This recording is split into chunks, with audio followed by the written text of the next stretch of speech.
Bapak bisa ceritakan nggak Pak, ini bukunya tentang apa gitu? Ada 4 kategori pemilih di dalam buku ini kami dimuat. Dalam buku ini juga dilakukan penelitian terhadap indeks pembangunan manusia. Angka lama harapan sekolah itu rata-rata 8,8 sekian persen. Artinya, jangan sampai nanti kita datangnya ke nelayan, tapi kita ceritanya cangkul. Ya, jadi memang kita menceritakan di sini pilkada sejak rezimnya pilkada langsung. Iya. Berpijak pada apa yang Socrates katakan begitu Mhm, kan, hidup yang tidak terverifikasi itu kan sebenarnya tidak layak dijalankan. betul.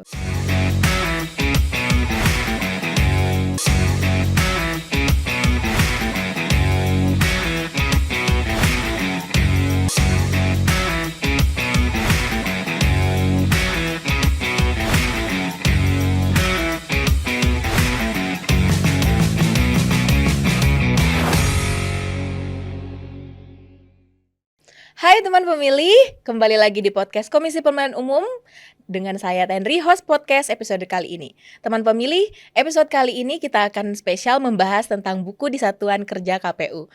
Hari ini kita spesial membahas buku berjudul Mengarungi Demokrasi Dinamika Partisipasi dalam Pemilihan Serentak 2024 di Kabupaten Pesisir Selatan. Nanti kita akan membahas lebih lanjut tentang buku ini bersama Ketua KPU Kabupaten Pesisir Selatan. Telah bergabung bersama kami di studio melalui daring dengan Bapak Iswandi, Ketua KPU Kabupaten Pesisir Selatan.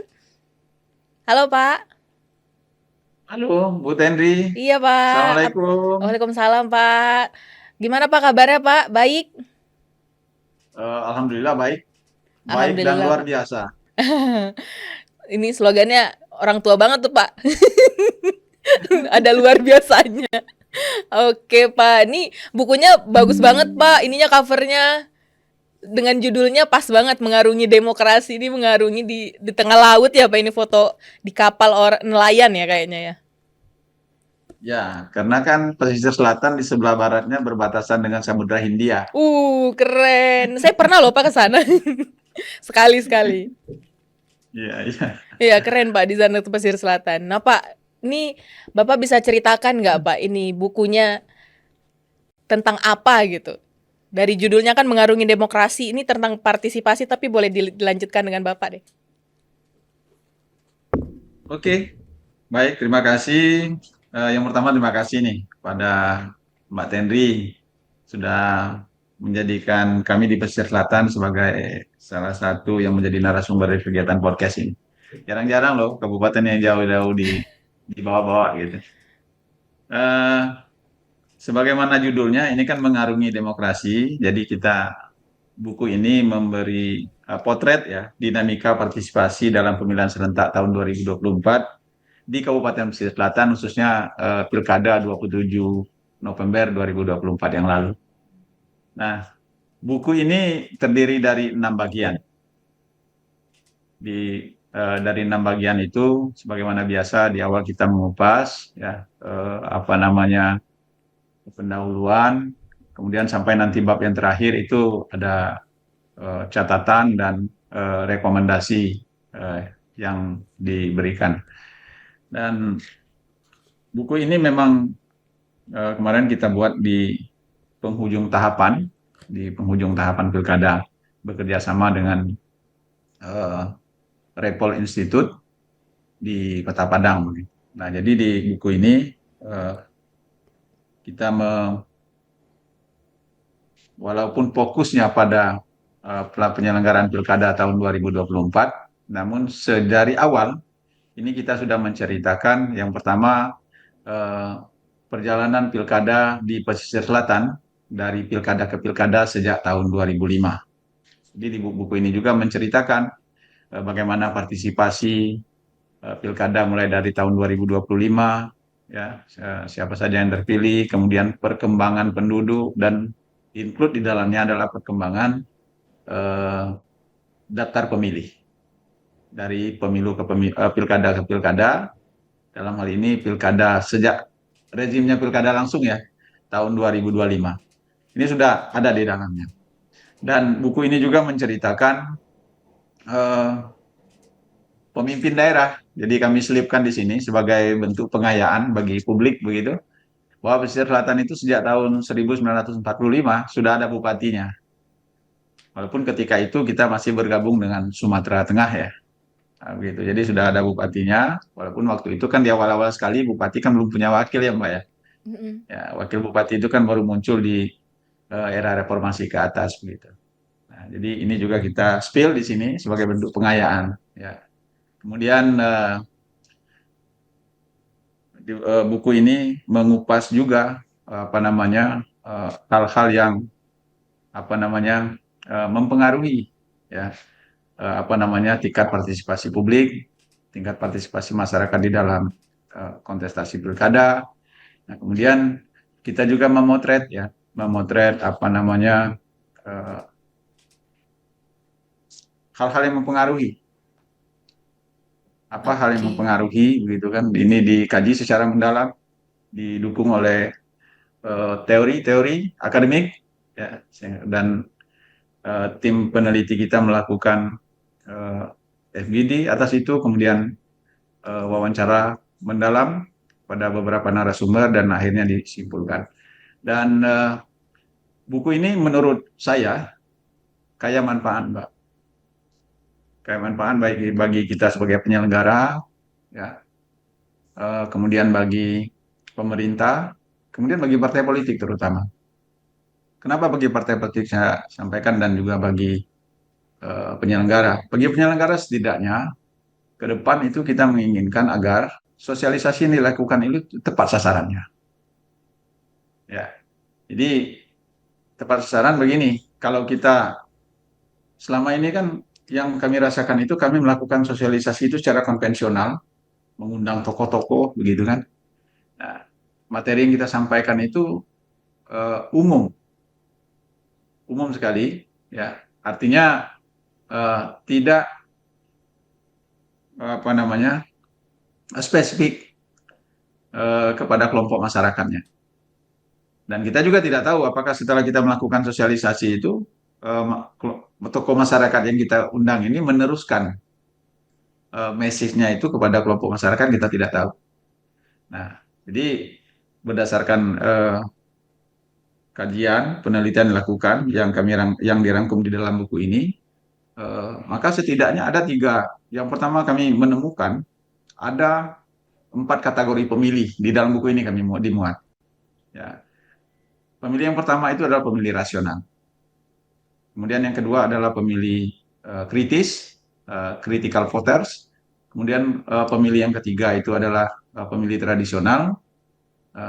Apa namanya? Kemudian yang keempat itu adalah pemilih apa namanya yang cenderung ogah-ogahan lah gitu. Ya, itu di kelompok yang keempat. Dan dalam buku ini juga dilakukan penelitian terhadap apa namanya indeks pembangunan manusia, indeks pembangunan manusia di pesisir selatan, yang diukur dari misalnya tingkat kesejahteraannya seperti apa, kesehatannya seperti apa, pendidikannya seperti apa. Nah, walaupun ya dari buku ini kami dapat menggambarkan bahwa sesungguhnya tren IPM di pesisir selatan atau yang paling substansi itu adalah eh, angka lama sekolah di pesisir selatan itu terus meningkat. Tapi dalam faktanya, Mbak Tedri, di pesisir selatan itu angka lama harapan sekolah itu rata-rata 8,8 sekian persen. Artinya, eh, angka apa rata-rata angka lama sekolah di pesisir selatan itu belum menyentuh tingkat wajib belajar 9 tahun. Belum menyentuh ke sana. Baru akan menyentuh ke tingkat wajib belajar 9 tahun. Nah, terus nanti kan ada pihak yang menanyakan, apa kaitannya? Kok sampai ke sana diteliti? Ya, tapi bagi kami ini ada kaitannya. Ya, apa kaitannya? Karena ini nanti akan membantu kita untuk mengelompokkan sebenarnya pesisir selatan itu yang dominan mata pilihnya apa? Apakah kelompok rasional? Apakah kelompok kritikal? kelompok tradisional ataukah kelompok apa namanya yang cenderung ogah-ogahan ini tadi. Oke. Nah, pendidikan ini menurut kami berpengaruh ke sana. Nah, kemudian apa gunanya bagi partai politik atau bagi peserta pemilu? Menurut kami, hasil apa namanya potret IPM ini nanti akan bisa kalau misalnya peserta pemilu atau pilkada mau menggunakan data ini agar sosialisasi atau kampanye yang dilakukan itu tepat sasaran juga gitu. Betul Pak, betul. Ya, ya, jangan sampai nanti kita datangnya ke nelayan tapi kita ceritanya cangkul. Jadi nggak nyambung ya Pak kalau kayak gitu. Nggak Nanti nyambung, nggak nggak sampai nyambung, sosialisasinya. nggak sampai. Nah, kalau nggak sampai ini akibatnya apa kepada kita di penyelenggara? Masyarakat nggak mau ke TPS, Mbak. Iya, benar Pak. Karena calon apa namanya isu yang dibawa oleh peserta pemilu itu nggak nyambung gitu, ya kan? Nah, oleh karena itu kita mulai runut betul.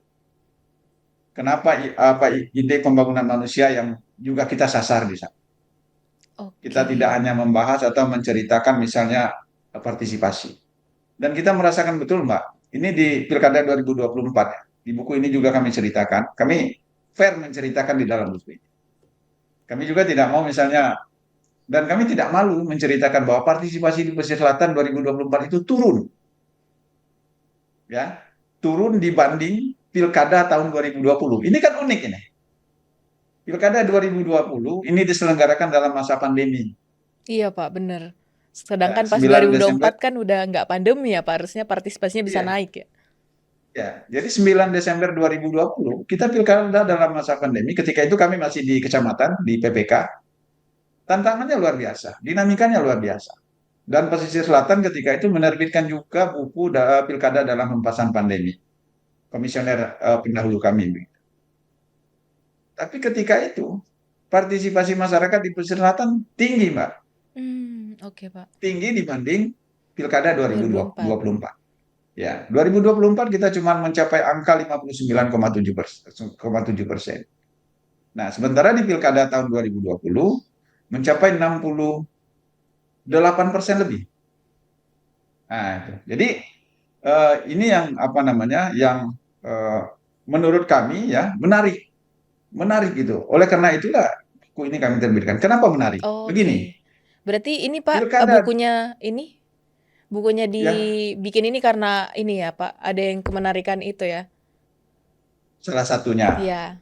salah satunya. Kemudian penasaran sih, kok begini? Kita pilkada pesisir selatan ini, atau tepatnya pemilihan serentak 2024 di pesisir selatan ini, kita kan tidak ada sengketa MK, Mbak.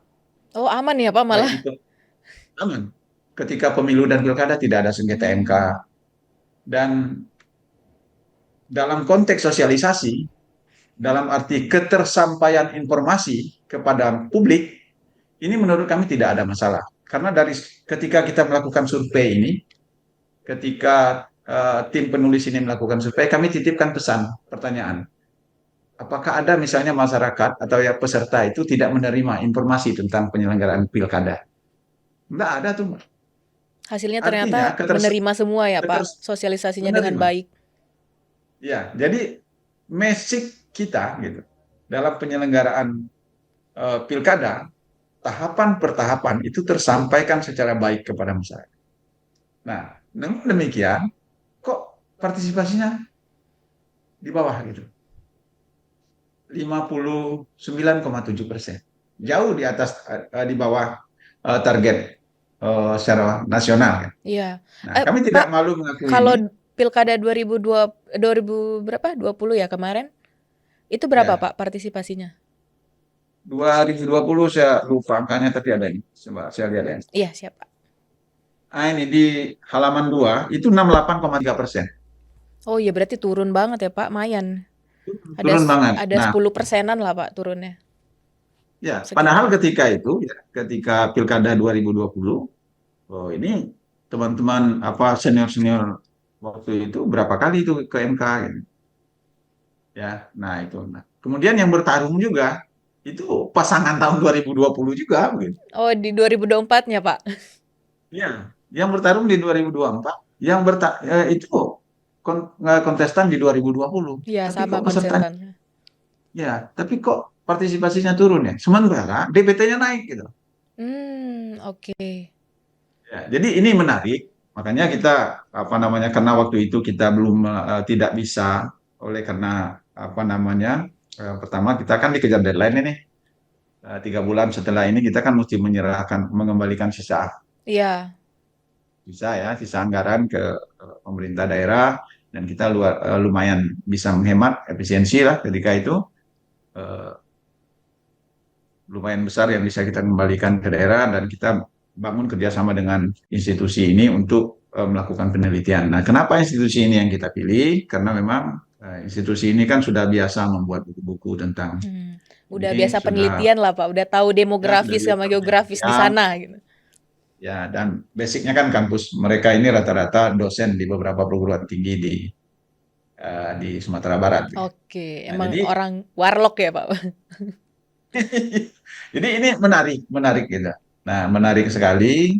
Nah, jadi potret ini yang ingin kita sampaikan. Nah, kami ingin buku ini betul-betul bermanfaat, terutama bagi kita penyelenggara, bagi kami penyelenggara, agar ke depan bisa lebih pas sasarannya. Kemudian bagi peserta pemilu atau pilkada, agar pas juga materinya, materi kampanyenya maksudnya, Iya bener Pak. Karena pas, udah diteliti agar nih pas hasilnya materi. seperti ini dalam buku ini udah dijelaskan Ya, kalau sebenarnya yang ya, efektif tuh sosialisasinya seperti apa ya Pak. ya. Jadi kita ceritakan dan ada beberapa rekomendasi. Dan alhamdulillah ini cetakan kita yang ini ya, ini sudah nggak ada lagi Mbak, dan Oh iya masih Pak. banyak permintaan. Ya, banyak Alhamdulillah Pak, kelompok-kelompok. berarti banyak yang mau baca Pak. Karena kalau saya lihat Ya, juga ini nggak hanya pilkada 2024 kan Pak, ada pilkada dari masa ke masa dari 2005 malah ini. Ada dalam buku ini, jadi ya, nggak hanya mempotret soal pilkada 2024-nya malah. ya. Jadi memang kita menceritakan di sini pilkada sejak rezimnya pilkada langsung. Iya. Biar tahu ya Ini Pak, kita, pembaca tuh background pilkada dari dulu tuh kayak gimana di pesisir selatan. Jadi kebayang pas baca bukunya, oh ada perbedaan, ada keunikan masing-masing dari pilkada tersebut ya. ya. Dan itu memang harapan kita. Eh, Selain apa namanya perbaikan untuk ke depan. Iya benar Pak. Pak kalau Makanya boleh tahu nih eh, har- penelitiannya berapa lama Pak dilakukan ini untuk menghasilkan buku ini? ya itu sekitar 3 bulanan Tiga itu. bulan ya Pak? Ya, 3 bulan dilakukan sejak penandatanganan kontrak ya. Iya.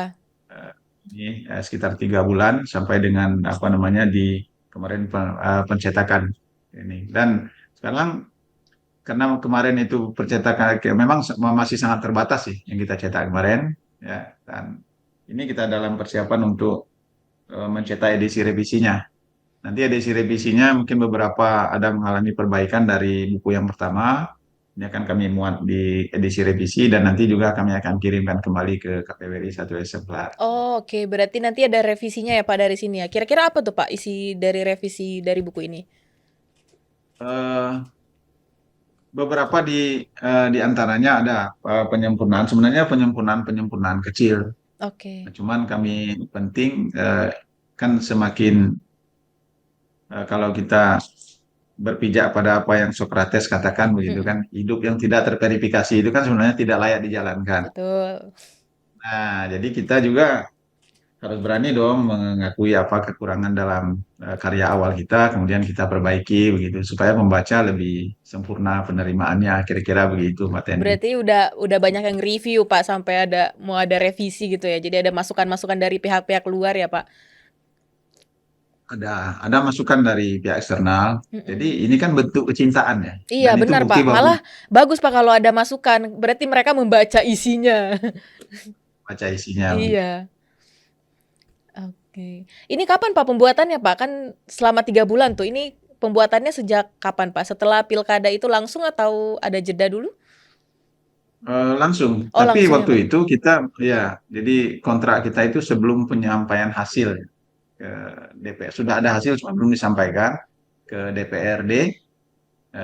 Jadi di rentang waktu itu kita melaksanakan penandatanganan kontrak dan setelah kita cek ke sekretariat bahwa setelah penyampaian itu kerja kita masih tetap banyak begini Mm-mm. kita pikir iya juga. Nah, makanya kita minta eh, melaksanakan Pembuatan buku ini. kerjasama Mm-mm. pembuatan buku ini begitu. Iya keren Pak, emang harus dipotret pilkada pada saat itu harus dipotret dalam buku Pak, biar biar terkenang kan Pak, isi isi dalam buku ini tuh pernah terjadi loh di 2024. Ya, Oh, cuman itu tadi Mbak, yang saya juga penasaran tuh sampai sekarang penasaran kalau masyarakatnya DPT kita gitu kan agak jauh menurun partisipasinya ke TPS itu. Namun demikian saya tidak mau juga mengambing hitamkan karena kita kemarin ada PSU sesumbar oh, ya, iya, ya PSU DPD kan. Saya tidak mau juga mengambing hitamkan itu karena kalau misalnya apa namanya eh, masyarakat menganggap ini penting gitu kan, tentu itu kan bukan halangan. Nah, itu. Jadi penasaran gitu. Jadi penasaran itu. Oleh karena itu dalam buku ini juga eh, terkait dengan perilaku pemilih ini ada tiga misalnya tiga poin besar utama yang juga coba dipotret di dalam ini. Pertama terkait dengan sosioekonominya seperti apa. Nah, kemudian yang kedua terkait dengan politiknya. Kemudian yang ketiga terkait dengan kelembagaan. Nah, kalau sosioekonomi ini tentu terkait dengan bagaimana tingkat kesejahteraan. Ini kan connect dengan apa IPM yang kita teliti tadi terkait dengan kesehatan masyarakat, pendapatannya seperti apa, ya kan? Nah, itu. Kemudian kita kulturnya seperti apa, pola-pola pendekatan yang pas itu seperti apa. Nah, kemudian soal kelembagaan, eh, bagaimana sih sebenarnya peran-peran lembaga-lembaga gitu, termasuk di dalamnya KPU dalam karena kan saya ingat yang kita ketahui ya, kita KPU ini kan kalau terkait dengan kami memang tidak punya kewenangan juga sih untuk dalam tanda iya, kutip membujuk benar, orang, betul Pak, untuk membujuk orang datang ke TPS kan. Nah, betul. Kita maka membujuknya lewat mungkin sosialisasi Pak, tapi kan itu tergantung sosialisasi orangnya lagi ya, yang menerima. ya tentu yang punya apa namanya, yang punya kewenangan terkait itu tentu apa proses politik. Nah, ini Betul, kan connect dia ke lembaga apa namanya ke proses politik ya. Satu dari tiga poin besar yang kita teliti dan kita muat di dalam buku ini.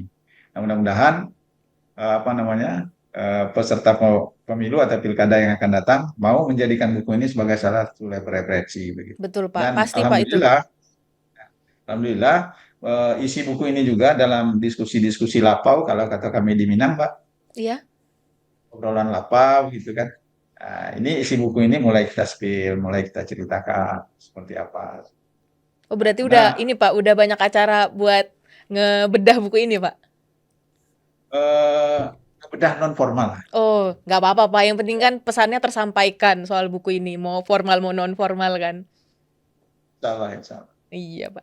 Oke Pak, nanti kita ngobrol lagi di segmen berikutnya lebih banyak. Jangan kemana-mana, teman pemilih tetap di kanal YouTube Komisi Pemilihan Umum Republik Indonesia.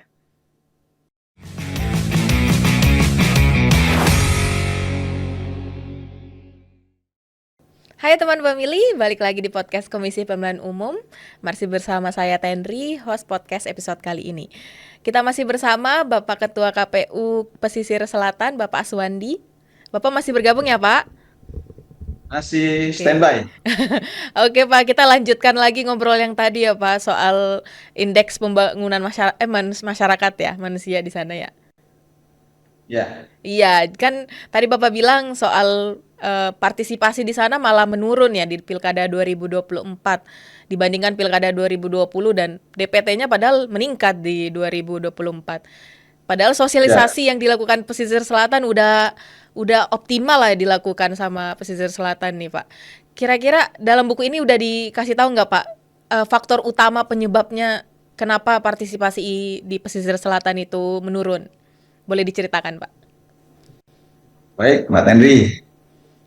Begini, di dalam buku ini kami memaparkan, ini ada di halaman 254, ini kegiatan sosialisasi dan pendidikan pemilih Pilkada 2024 yang kami lakukan. Begitu. Itu secara mudah-mudahan tidak ada yang tertinggal yang kami muat di buku. Iya Pak. Ya, jadi dalam rentang waktu itu saya pikir sudah luar biasa masif ya, karena mengingat waktu kita kemarin gitu yang mungkin juga masih bisa dikatakan sangat terbatas lah. Selain apa, eh, ber- berjalan bersamaan dengan agenda pemilu. Ya, jadi kalau kita di Sumbar kemarin tiga yang bersamaan, Mbak Tenri, Oh iya Pak. pemilu, Mm-mm. PSU, dan pilkada. Jadi Karena super kan kita sibuk. PSU di bulan Juli. Oke. PSU. Ya, di rentang itu ya secara administratif dan hukumnya semua harus dibentuk terpisah kan. PSU, badan ad hocnya kita harus tetapkan lagi, lantik lagi, begitu kan. Dan Betul semuanya Pak. lah begitu. Tapi eh, alhamdulillah ya, alhamdulillah dan kita bersyukur betul. Ternyata kita punya daya tahan untuk melaksanakan itu. Nah ini Alhamdulillah yang Pak masih penting. sehat sampai sekarang Pak. Sampai sekarang dan dalam kurun waktu itu dalam catatan saya tidak ada juga komisioner dan staf di KPU Kabupaten Pesisir Selatan ini yang sakit misalnya kan, yang sehingga tidak bisa melaksanakan aktivitas begitu. Tuh. Kemudian ini di halaman ini Mbak Tendi ada di halaman Iya. 159. Mm-mm. Nah, nah ini nih di halaman 159 ini kan ada kategori pemilih PSL berdasarkan usia. Ya, ini kita sudah kelompokkan. Ini Datin luar biasa mengelompokkan ini. Eh, Divisi Perencanaan Data dan Informasi. Itu ada DPT-nya ya. Per kelompok usia kami kelompokkan dari 17 sampai 20, kemudian 21 dan 25. Nah, ini 21, 25, 17, 20 ini kan rata-rata pemilih pemula. Iya betul Nah, Pak. ini presentasinya luar biasa sekali. Nah, cuman yang mencengangkan bagi kita, coba lihat presentasinya, Mbak.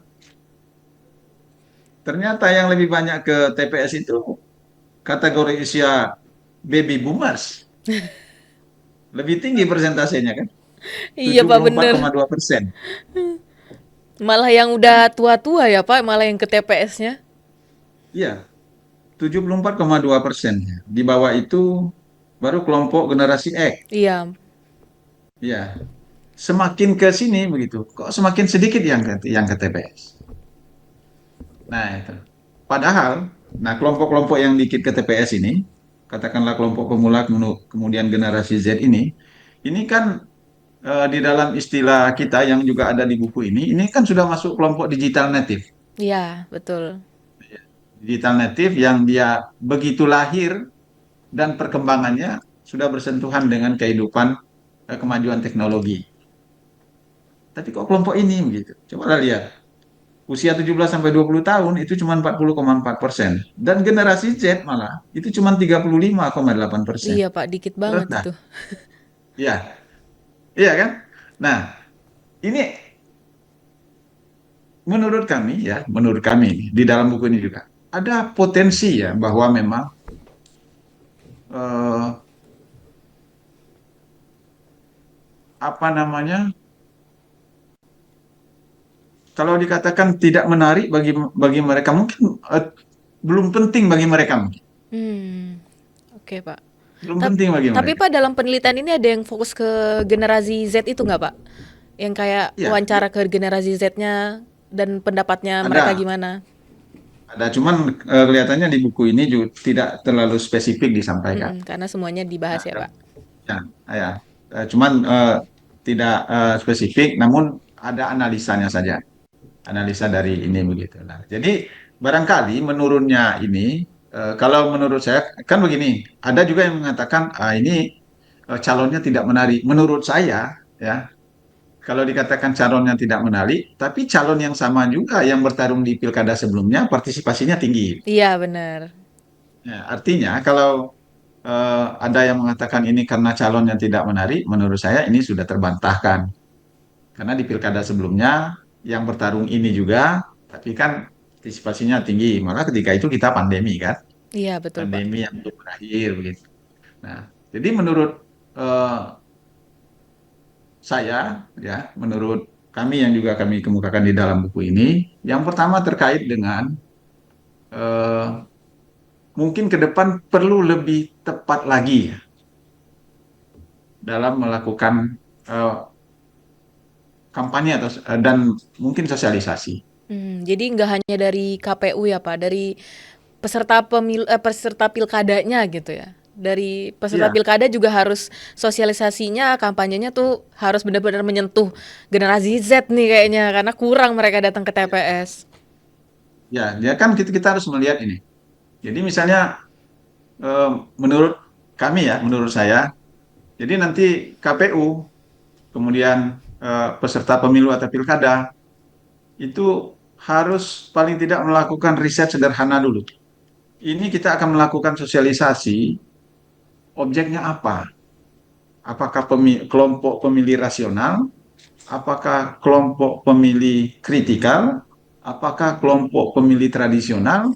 Atau kelompok pemilih yang cenderung tidak terlalu peduli ini tadi? Iya, Ya, jadi harus supaya isunya pas, Mbak Tenri. betul Pak. Jadi kalau misalnya eh, ternyata kelompok masyarakat yang jadi sasaran ini dia adalah pemilih tradisional, maka kita harus meng-create ya isu yang kita bawa itu disesuaikan dengan kebutuhan Mm-mm. kelompok sasaran. Iya, Jangan pula nanti KPU ya KPU dan atau misalnya tim kampanye atau peserta pemilu datang ke kelompok tradisional tapi membangun isu-isu liberal misalnya. nggak cocok tuh Pak, pasti nggak bakal didengerin. Nggak nyambung. Nggak nyambung. Iya Kita bener. paham betul itu kalau misalnya isunya nggak nyambung pasti mereka ngantuk. Apalagi kalau Iya, pelaksanaannya udah jam 2. Hmm. Tuh. Jadi ini yang kita harapkan dari buku ini. Sehingga nanti kita bisa lebih pas sasarannya. Isu yang kita bawa walaupun substansinya sama, tapi mungkin cara kita menyampaikan. betul Pak. Cara Ya, penyampaiannya tuh harus berbeda ya, memang ke generasi ya, berbeda tuh, aduh susah Pak. Karena mereka ya, penerimaannya udah beda Pak dari digital native kan. Nggak bisa kalau ya, misalnya kita kasih yang ya, konvensional kan Pak. ya. Nah, jadi kan begitu. Jadi kita harus paham betul gitu. Kalau tokoh-tokoh masyarakat mungkin yang hadir, misal ini, kalau tokoh-tokoh masyarakat kan mungkin kita gurauannya agak terbatas gitu kan. Nah, itu. Tapi kalau misalnya yang menjadi peserta ini generasi eh, pemilih pemula atau Iya, generasi Z generasi Z. misalnya kan, mungkin kita bisa bawa bahasa-bahasa gaul sedikit, bisa, Iya. ya kan? Biar Jadi mereka lebih ya, tertarik lah Pak ya. lebih tertarik. Ya kita lah memudah-mudahkan diri sedikit begitu kan, supaya dipas-paskan begitu. Nah, Iya, jadi akibat dari misalnya ini kurang pas, sehingga ada kontribusinya terhadap menurunnya partisipasi ini. partisipasi. Jadi Ya, mau ada. seberapa banyak sosialisasi, tapi kalau kualitas yang penyampaiannya juga kurang diterima oleh mereka ya, jadi Ya, kita nggak bisa juga berharap ya Pak. ya. Dan kemudian dari jauh-jauh hari, Mbak Tendri, menurut saya ini kan kita menatap ke depan. Berdasarkan pengalaman masa lalu, tentu kita menatap ke depan, ya, supaya lebih baik lagi. Maka Iya, yang kami lakukan adalah karena begini, siapapun kalau menganggap suatu peristiwa itu tidak penting, maka partisipasinya akan lemah. betul Pak. Ya, nah oleh karena itu eh, sekarang yang kita bangunkan, walaupun selangkah demi selangkah, ya, istilah kami itu kadang senang ngopi di lapau atau ketika diskusi face to face misalnya, Iya, bagaimana kita membangun eh, persepsi yang sama bahwa kontestasi demokrasi itu adalah hal yang penting bagi kesejahteraan masyarakat, bagi pendidikan masyarakat, dan bagi kepentingan pembangunan bangsa dan daerah. Nah, kalau pemahaman ini nanti sudah sama, maka saya pikir ya, apakah penyelenggara pemilu atau peserta pemilu dan pilkada tidak terlalu kesulitan dalam melakukan sosialisasi karena iya, dilakukan di atas pondasi masyarakat yang sudah sadar. betul Pak. Ini yang mesti kita Bangun ya Pak. eh, yang mesti dibangun Iya, sehingga nanti paling tidak mereka akan memotivasi dirinya sendiri. Ya, dan memang agak berat kerjanya Mbak, karena saya selama pilkada kemarin berapa kali itu jadi misalnya mengisi di apa menjadi pembina upacara di SMA misalnya oh kan iya, langsung ketemu generasi itu Pak, generasi. Z Jadi yang paling muda. untuk menyampaikan ini, bahwa persoalan demokrasi ini bukan persoalan pemilu atau pilkada ini bukan persoalan peserta pemilu, tapi persoalan kita sebagai anak bangsa karena kita yang punya kedaulatan. Iya, betul, Ya, Pak. kira-kira jadi membangun kesadaran itu dulu. Saya paham tantangannya besar sekali karena kalau dikaitkan dengan IPM kita tadi, angka harapan sekolah lama harapan sekolah kita itu cuma 8,8 sekian persen. Mm-mm. Jadi belum menyentuh ya rata-rata itu belum menyentuh kewajiban belajar 9 tahun. Ini tantangan kita. Iya, Pak. Nah, namun demikian tantangan ini kan kalau menurut saya eh, jangan sampai tantangan ini merubah hasil akhir gitu, Iya, mengubah hasil baik di akhir. Ya, maka menurut saya ini harus terus menerus diupayakan. Nah, caranya seperti apa? Ya kita lah yang menyesuaikan. betul. Ya, Kita menyesuaikan kita lah yang generasi yang menyesuaikan. ada ya, Ya, Pak.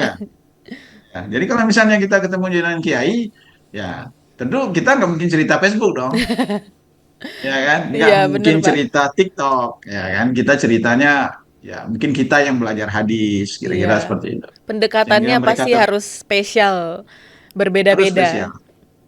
Jadi sebenarnya buku Sehingga ini refleksi refleksi dari Pilkada 2024 ya, Pak, untuk menyongsong pilkada selanjutnya gitu. Biar lebih ya, bagus ya, Pak.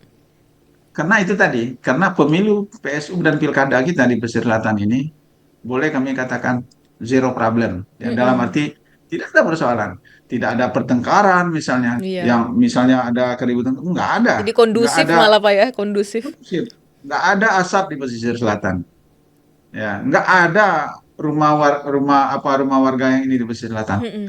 Yang ada, ya, kalaupun ada indikasi-indikasi, semua melewati jalurnya ke Bawaslu. Iya. Malah saya berapa kali nih diundang oleh Bawaslu sebagai saksi ya, ketika dalam persidangan. Ya kita hadiri, Mbak. Iya, Kita benar. hadiri. Kita hadiri, kita sampaikan begitu kan. Malah dari kesaksian yang kita berikan ada yang mencabut laporannya, kemudian ada Hmm. juga yang dinyatakan tidak memenuhi unsur Iya, begitu kan. betul, Pak. Ya begitulah lewat lewat Iya. kanalnya. Nggak ada. Apakah itu ketika pemilu, ya pemilu yang pemilu, kemudian PSU, pilkada, nggak ada. Nah, cuman yang mencengangkan itu tadi, kok partisipasinya turun gitu. Turun. Kita kemarin sudah over confident akan bisa memenuhi 77,5% itu.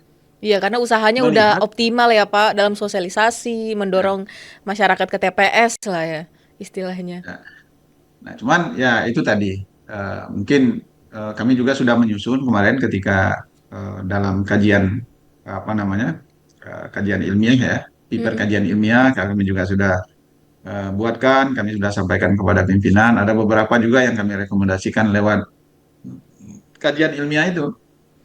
Ya, karena ada beberapa keluhan, misalnya dari beberapa kelompok-kelompok masyarakat. Karena kan begini, untuk dapat melaksanakan kampanye ketika pilkada, ini kan mesti ada STTP-nya dari Polres ya. Oke, Pak. Nah, sudah Polres. Sementara Mbak Tendri, kita di pesisir selatan ini daerahnya memanjang 240 km Mbak, dari utara ke selatan. Hmm. Wah, Kami luas yang banget. di kami yang di Painan ini, kalau untuk sampai ke Silaut, kecamatan yang paling ujung berbatasan dengan Bengkulu, itu melewati 10 kecamatan. Hmm. Nah itu, jadi kalau yang ke ujung, yang ke Dapil 5 kalau dalam pemilu itu, teman-temannya mesti nginap, nggak bisa pulang hari. Iya. Jadi Nah, effortnya saking tuh jauh. lebih ya, Pak, kalau sosialisasi untuk menjangkau seluruh daerah di pesisir selatan lah ya, Pak. Jadi kaitannya dengan kampanye, Mbak, nah, kemarin kami sudah juga mendiskusikan, misalnya untuk yang akan datang, bisa STTP-nya ini misalnya STTP-nya boleh dikeluarkan oleh Polsek setempat, Hmm. misalnya Jadi kan. lebih Nah, kalau, memudahkan proses untuk ya, kampanye lah istilahnya. nah, kemudian lebih mendekatkan. Kemudian kemarin kita lihat ketika kadang hampir tidak ada tim yang dalam tanda kutip ya melaksanakan kampanye itu tanpa kehadiran calon. Hmm, oke. Jadi semuanya hadir ya, Pak? Semuanya menunggu kehadiran calon. Nah, ini Hmm. menurut saya ada kontribusinya pada kurang menariknya pemilih datang ke TPS. Mm-mm. Karena menurut saya kan bisa saja tim pemenangan atau tim kampanye yang melakukan kampanye tanpa harus calon hadir kan. Iya. Ya, Kak.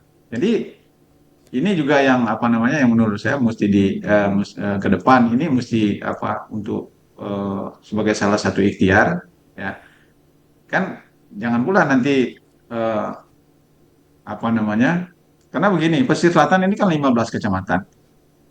15 kecamatan, 182 desa. Mm-mm. Kalau di Sumbar namanya Nagari.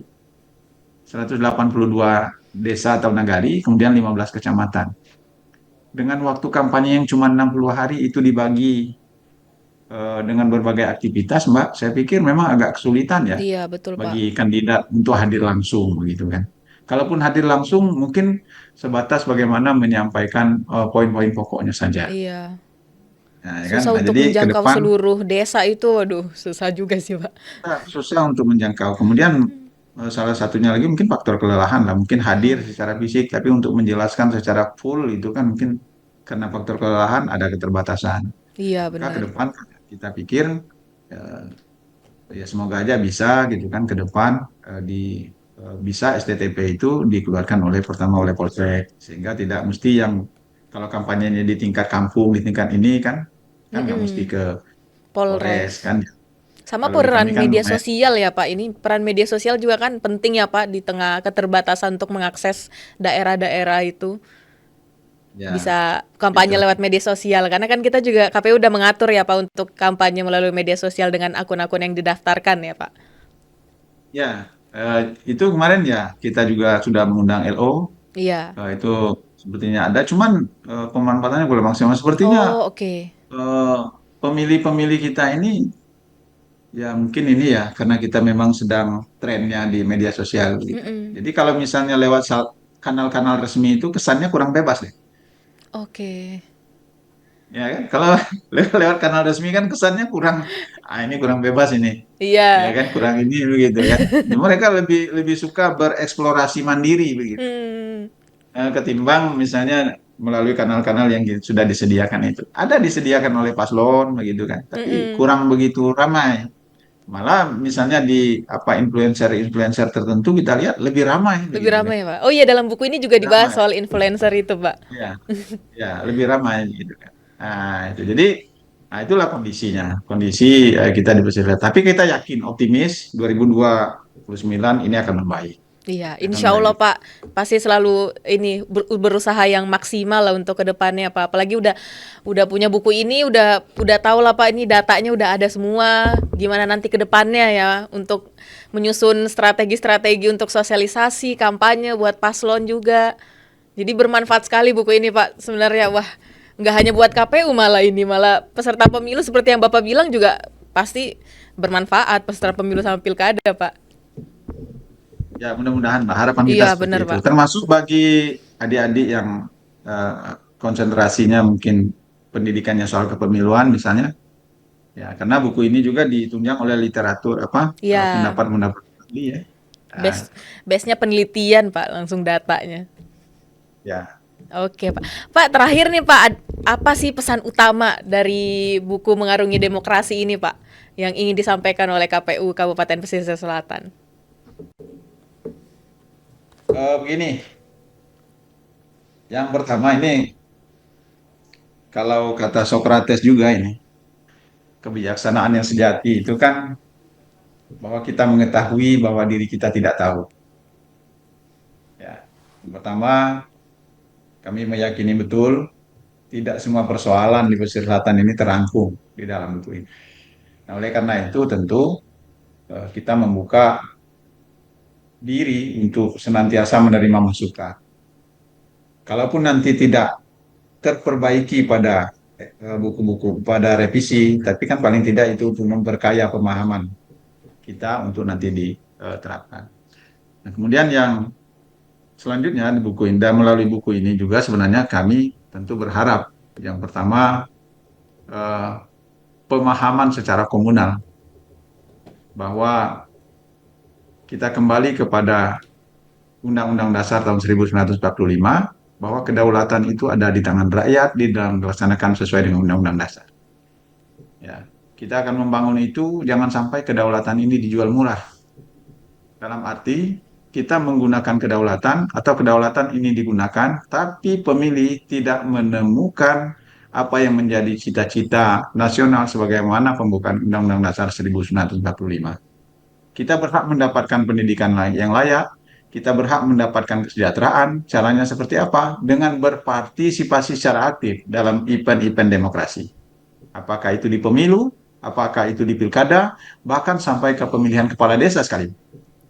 Nah, kita harus berikhtiar mencari berpartisipasi secara baik di dalam setiap event-event demokrasi. Kemudian kepada penyelenggara pemilu ya harus senantiasa semakin meningkatkan integritas.